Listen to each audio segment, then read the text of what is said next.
Trapped by trees. The wind moaned through the smoke vents in the roof of the big engine shed at Tidmouth. Now and then the moan became a whistle during the stronger gusts. The engines listened anxiously. "I hope it doesn't blow the signals down like it did that time when we all had to be flag signalled through Knapford," said Henry nervously. James, who had learned a lesson that day, agreed, but the wind had not lessened by the morning. "Ouch!" exclaimed Henry as he came out of the shed. "I don't like this." "Pah!" scoffed Gordon. "Not scared of a bit of wind, are you? Whatever would happen to my express if I let a little bit of wind bother me?" "Well, you just be careful," retorted Henry. "I expect the bell on the viaduct is ringing like mad today." Sir Topham Hatt had had an instrument fitted to the viaduct driven by the wind.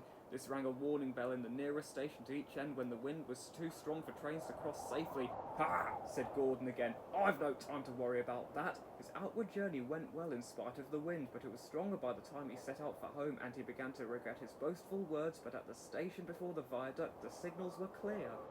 "That's all right, Gordon," said his driver. "Away we go, but I think we'll cross as fast as we can, just in case." Gordon was still anxious, but then he remembered his passengers and what he had said to the others that morning. "I daren't stop now," he thought. "They'll laugh at me." When they reached the viaduct, Gordon was glad they were going fast. The wind funneling up the valley hit them like a sledgehammer. "Oof!" spluttered Gordon. It felt as if the whole viaduct was rocking, not just him and his train. "Hurry, hurry, hurry," he panted bravely, and heaved a great sigh of relief when he reached the other side safely. The hill where he had stuck many years before was sheltered from the wind, but when they reached Edward Station, they came to a signal at danger. "There's a tree down across your track," the station master explained, "but the other line is clear, so if you push your train back to the crossover, we can get you past wrong line." "Bother," said Gordon. "We shall be late now." "Can't be helped," said his driver, and he put his hand on Gordon's reverser.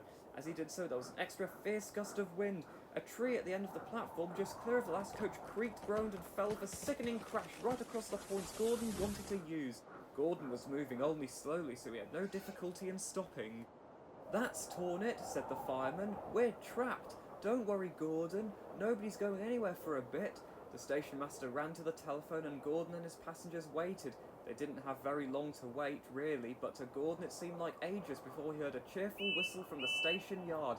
"Hello, Gordon," called Trevor. "Trapped by trees, are you? Never mind. We'll soon have you out. What a bit of luck, I was sawing logs when the station master telephoned, so I had steam up and all my gear ready." Trevor was as good as his word. While he was working, Henry came by and saw Gordon's predicament. He didn't say anything, he just smiled to himself. Gordon was soon free. He thanked Trevor for rescuing him and backed his coaches carefully over the cleared points with a cheerful Trevor chuffed off to deal with the second tree. It was very late when Gordon reached the big station, but the passengers understood and didn't complain.